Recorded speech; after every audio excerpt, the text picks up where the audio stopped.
Hello बच्चों, कैसे हैं आप लोग। मैं आशा करता हूँ आप लोग बहुत ही अच्छे होंगे।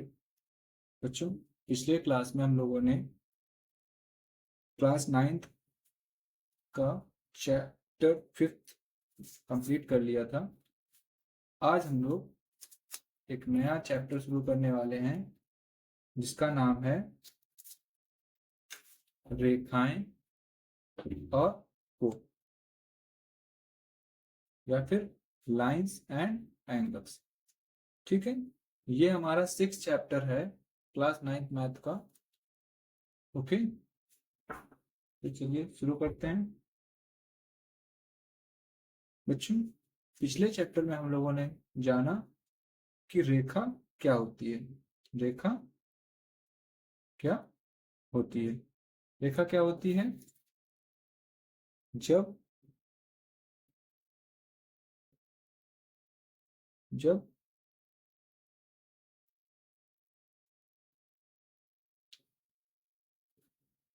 ये क्या है? एक रेखा है। ठीक है, हमने क्या सीखा था? दो बिंदुओं से होती हुई एक रेखा हम लोग बना सकते हैं। फिर हमने जाना कि रेखा खंड क्या होता है। क्या जाना?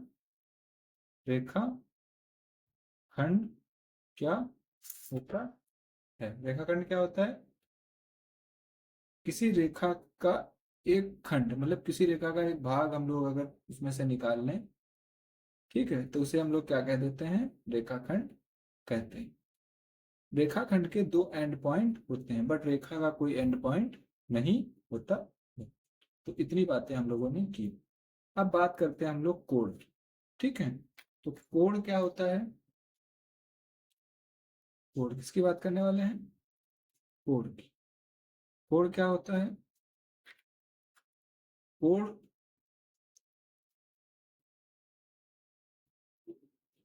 तो बच्चों, जब दो रेखाएं एक दूसरे को क्या करें, इस तरीके से मान लो प्रतिच्छेद कर रही हूँ, ठीक है, तो इन दोनों रेखाओं के बीच जो, जहां पर ये लोग एक दूसरे को प्रतिच्छेद करती हैं, वहां पर इन दोनों रेखाओं के बीच का ये जो गैप होता है, इसी को हम लोग कोण कहते हैं।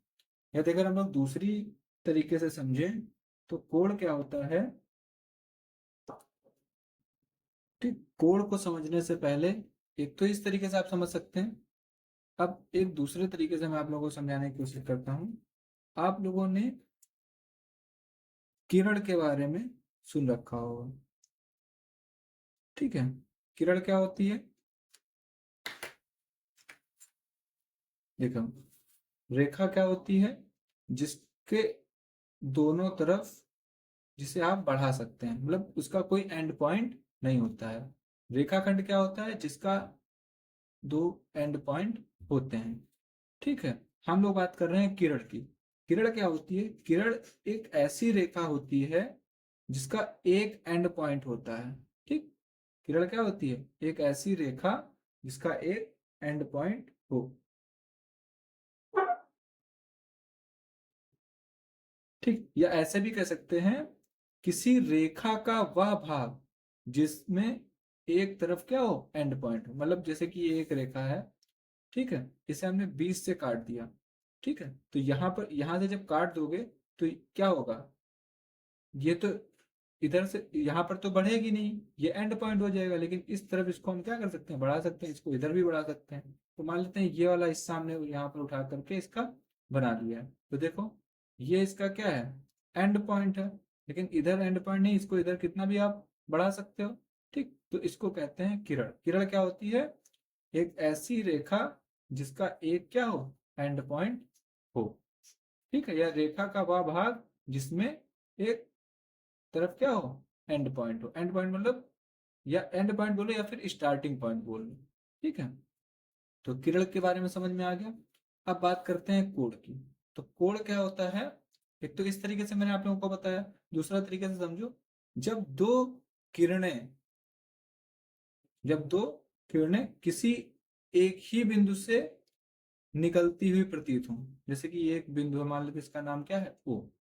इसका नाम क्या दे दिया, ओ।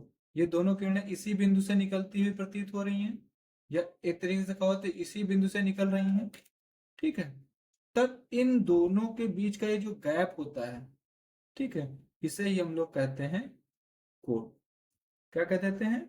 कोण कह देते हैं। बात समझ में आ गई? ठीक है, कितनी बात समझ में आ गई? चलिए, अब हम लोग कुछ डेफिनेशन लिख लेते हैं। जैसे कि रेखा की डेफिनेशन हम लोगों ने पिछले लेसन में लिख ली, रेखाखंड की भी हमने लिख ली, कोण, कोण की डेफिनेशन हम लोग लिख लेते हैं, और किरण की। किरण क्या होती है?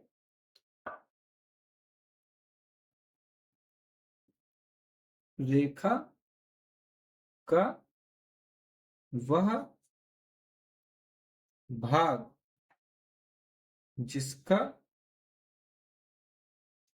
क्या हो, एक अंत बिंदु हो, उसे क्या कहेंगे? उसे हम लोग किरण कहेंगे। ठीक है, कोण क्या होता है? तो कोण की डेफिनेशन हम लोग कैसे लिखेंगे? चलिए, कोण की लिखते हैं।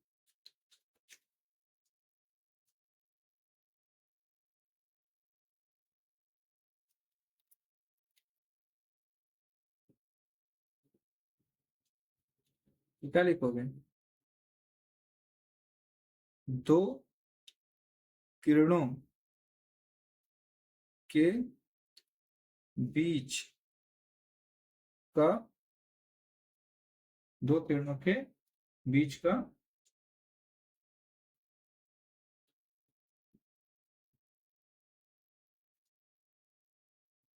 अंतराल, ठीक, ये वाला गैप क्या कहलाता है? कोण कहलाता है।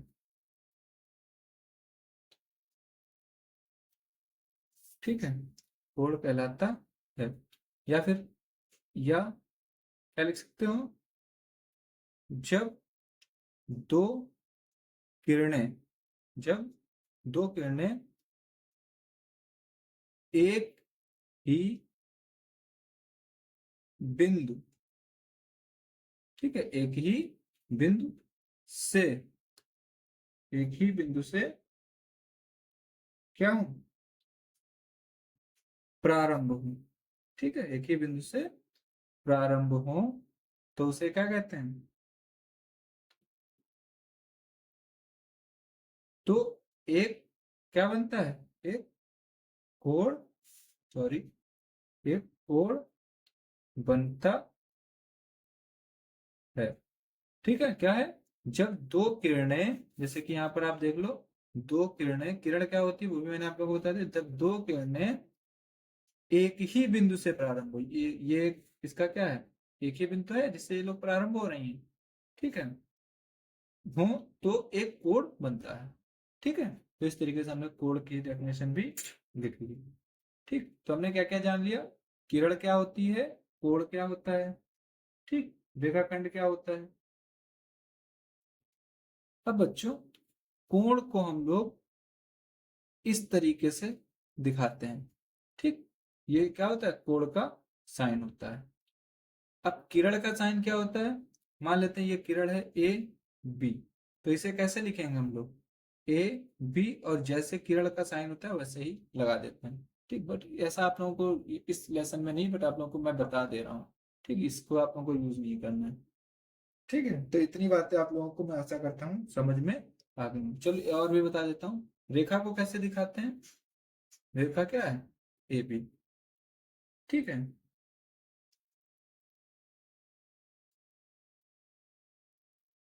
तो इसको इस तरीके से दिखा सकते हैं, और रेखाखंड को ऐसे। ठीक है, चलिए आगे बढ़ते हैं। तो इतनी बातें मैं आशा करता हूँ समझ में आ गई। क्या क्या समझ में आ गया? किरण क्या होती है, कोण क्या होता है। अब हम लोग बात करेंगे, अब हम लोग बात करेंगे भुजाओं की। इसकी भुजाएं, ठीक, भुजाएं क्या होती हैं? तो जो दोनों रेखाएं, जो दोनों किरणें, सॉरी, ये कोण बनाती हैं, जो दोनों, जैसे एक ये रेखा है हमारी और एक ये रेखा है, ये दोनों रेखाएं क्या कर रही हैं? कोण बना रही हैं, तो इन्हीं को हम लोग भुजाएं कहते हैं। तो क्या लिखेंगे? क्या लिखेंगे बताइए? हम लिखेंगे कोण को बनाने वाली, आप लोग मेरे साथ साथ लिख भी सकते हैं, ठीक है, वाली दोनों रेखाओं को क्या कहते हैं? भुजाएं कहते हैं। ठीक है, तो ये भी आप लोगों को भुजाएं भी समझ में आ गया कि भुजाएं किसे कहते हैं। अब जिस पॉइंट से ये स्टार्ट हो रहा है इसे हम लोग कहते हैं शीर्ष। क्या कहते हैं? शीर्ष। तो इसकी डेफिनेशन लिखाने की कोई जरूरत तो है नहीं। तभी मैं एक बार आप लोगों को चलिए लिखा देता हूं। क्या शीर्ष क्या होता है? शीर्ष, इसमें शीर्ष क्या है? ठीक, हर जगह शीर्ष अलग अलग होगा। कोण के लिए शीर्ष, तो जिस उभयनिष्ठ, कॉमन है ना, दोनों के लिए एक ही बिंदु है ना, तो उभयनिष्ठ, उभयनिष्ठ अंत बिंदु से, इधर तो इनका एंडिंग पॉइंट ही है ना, देखो इधर तो बढ़ेंगे नहीं, तो एंडिंग पॉइंट हो गए।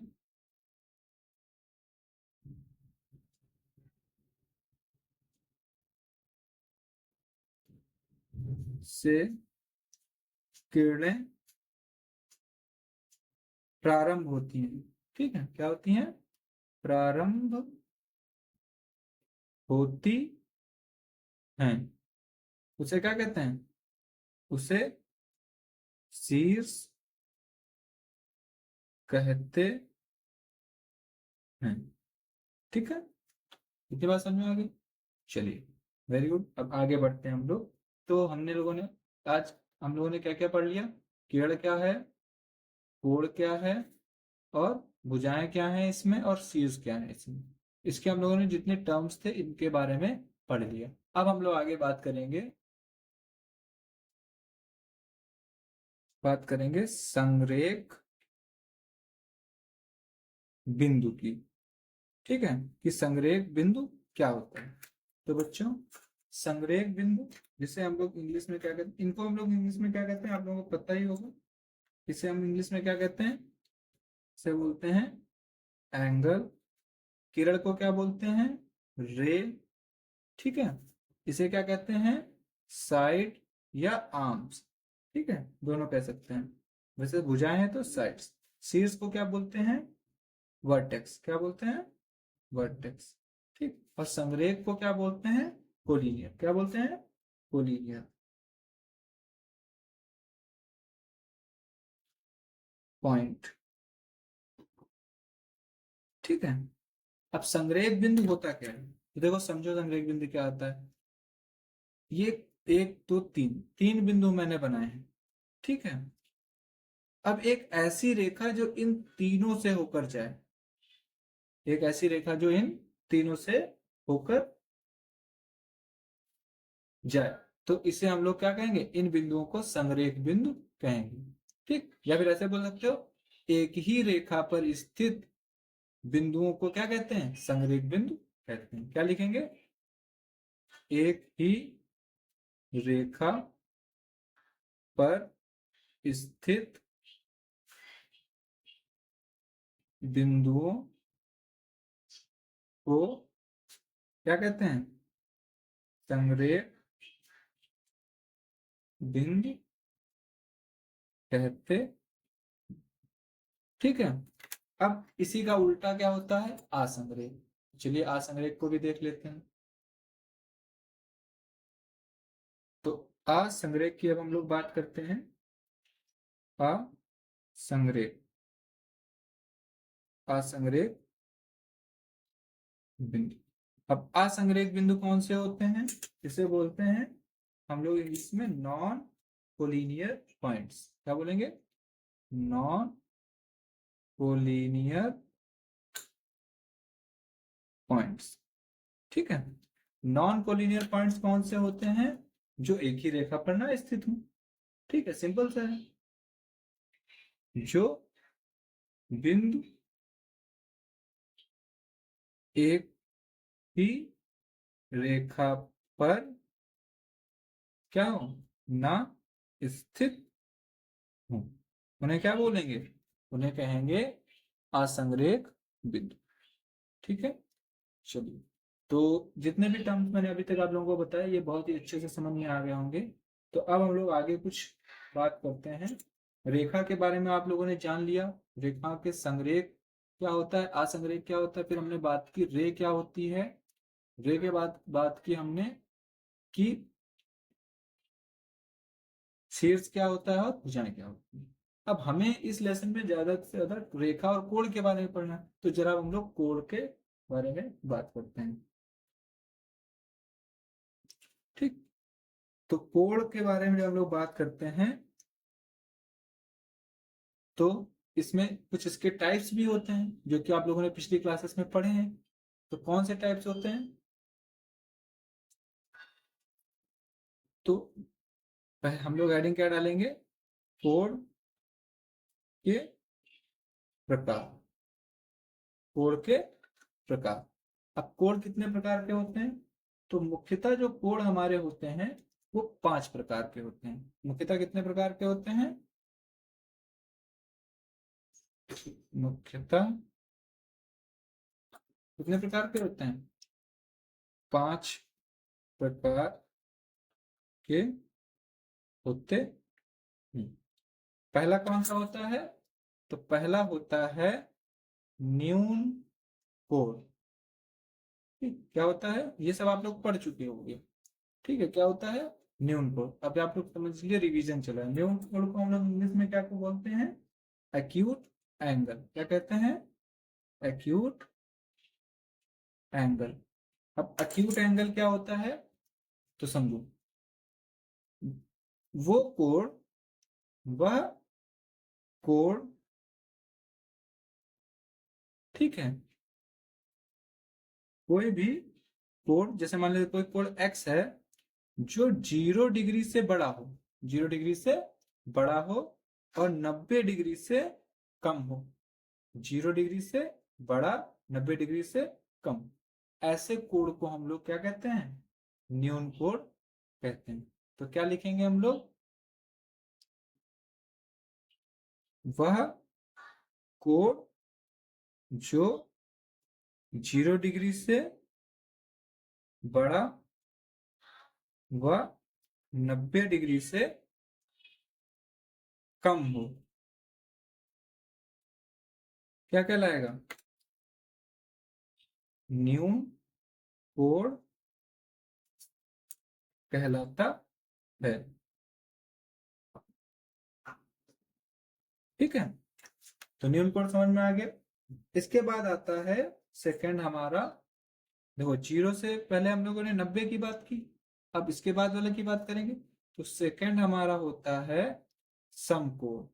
क्या होता है?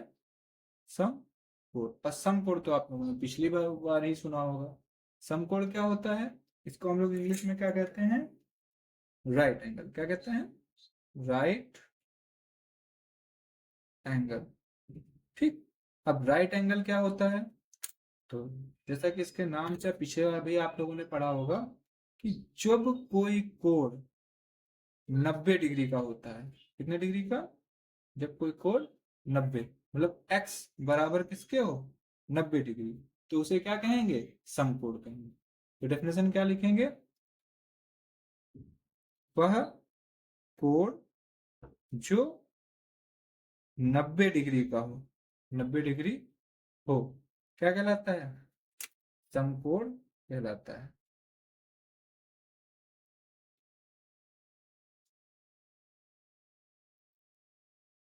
ठीक है, समकोण कहलाता है।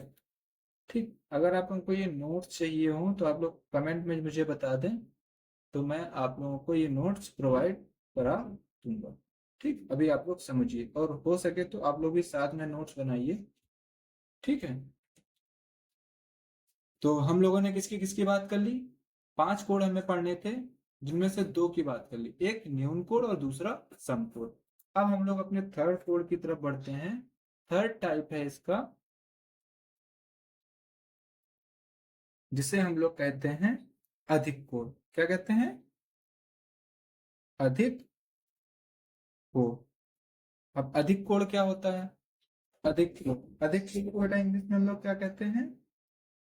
क्या कहते हैं? Obtuse angle. Obtuse angle. ठीक है। तो अब ऑब्ट्यूस एंगल क्या होता है? देखो, पहले हम लोग जीरो से क्या हुआ, जीरो से 90 गए, फिर 90 की हमने बात की, अब 90 के आगे वालों की बात करेंगे। तो मतलब क्या हो गया? मतलब ये हो गया कि जब कोई कोण 90 डिग्री से क्या हो, बड़ा हो। ठीक, मान लेते हैं कोई एक्स कोण है जो 90 डिग्री से बड़ा है और 180 डिग्री से छोटा है। 180 डिग्री से छोटा है। ठीक है, 90 डिग्री से बड़ा हो और 180 डिग्री से क्या हो, छोटा हो। ठीक है, तो ऐसे कोण को हम लोग बोलते हैं क्या? अधिक कोण। क्या लिखेंगे हम लोग? लिखेंगे वह कोण जो 90 डिग्री से ज्यादा व 180 डिग्री से कम हो। क्या कहलाता है? अधिक कोण कहलाता है।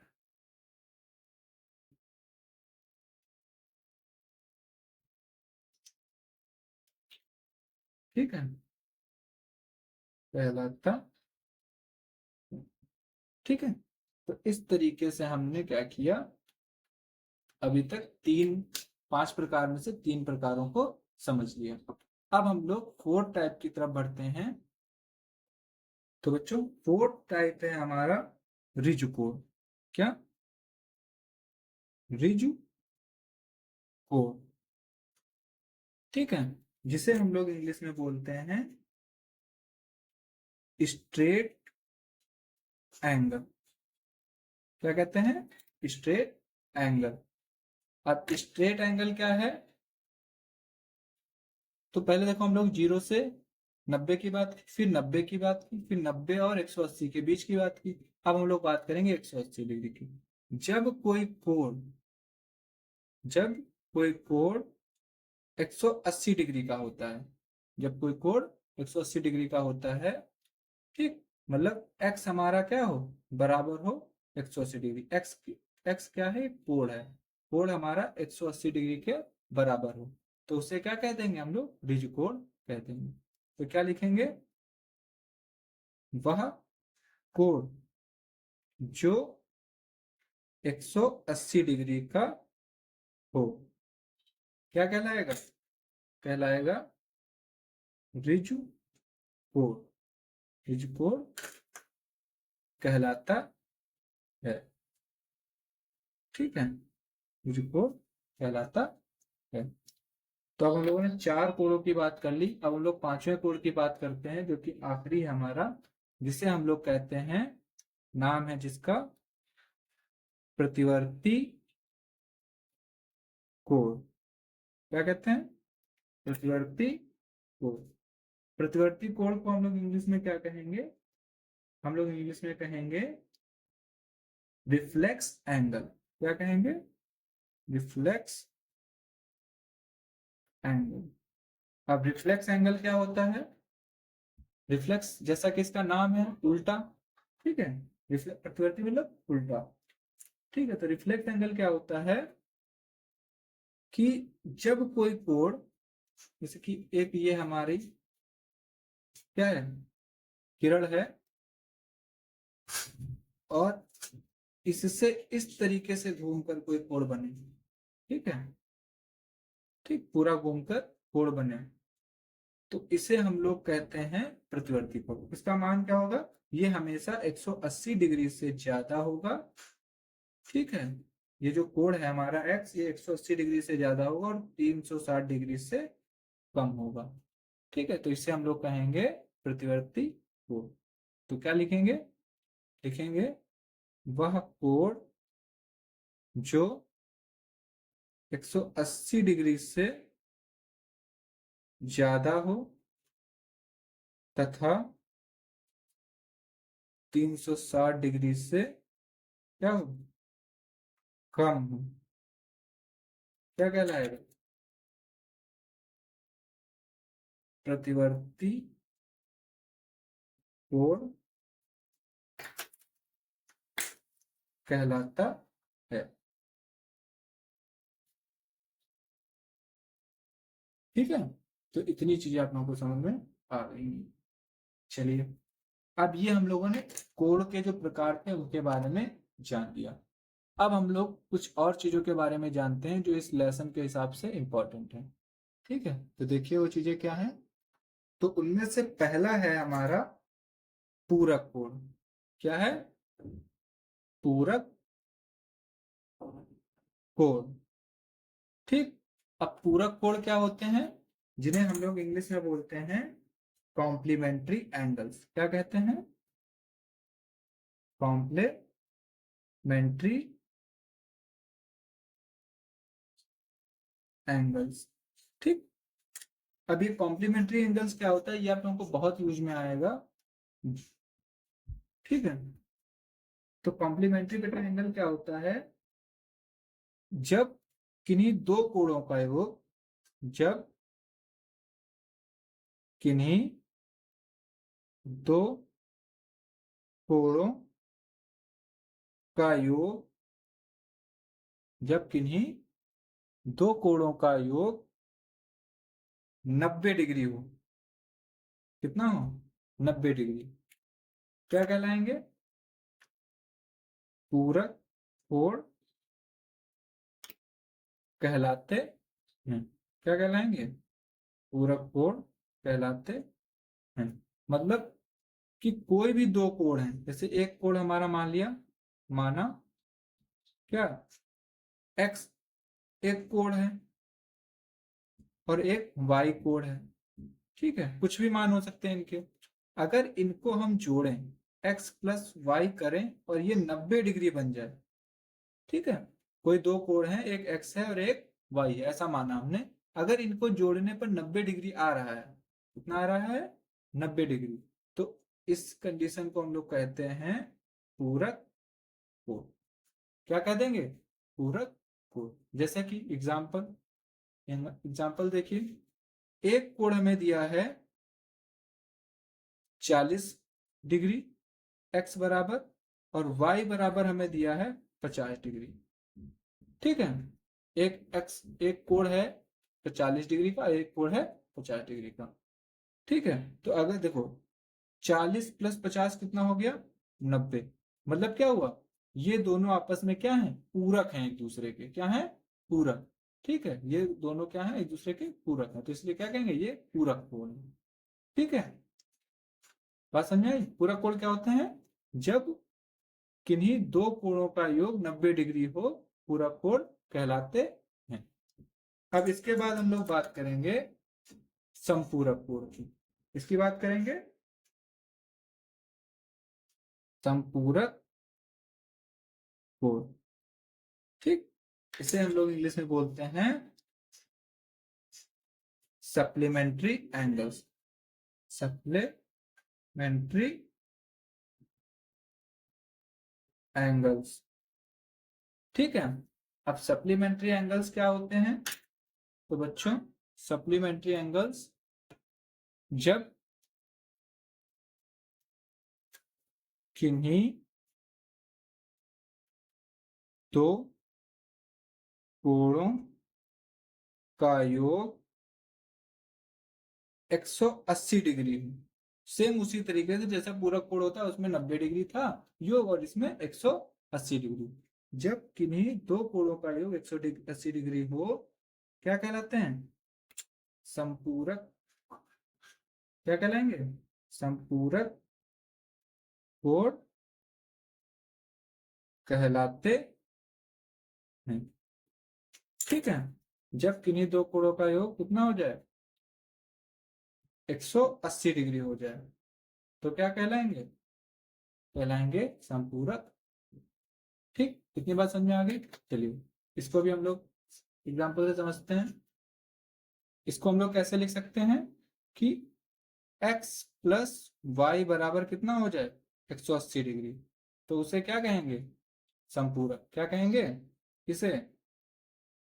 इसे कहेंगे संपूरक कोण।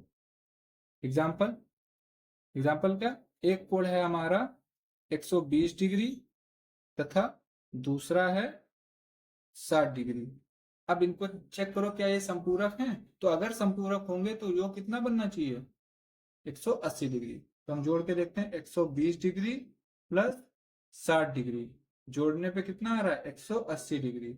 मतलब ये क्या है, ये संपूरक कोण है। ठीक है, तो इतनी बातें हम लोगों ने अभी तक कि संपूरक कोण क्या होता है और पूरक कोण क्या होते हैं। अब हम लोग आगे बात करेंगे, अब हम लोग बात करेंगे, आप लोगों ने पहले एक चीज पढ़ रखी होगी, आसन कोण।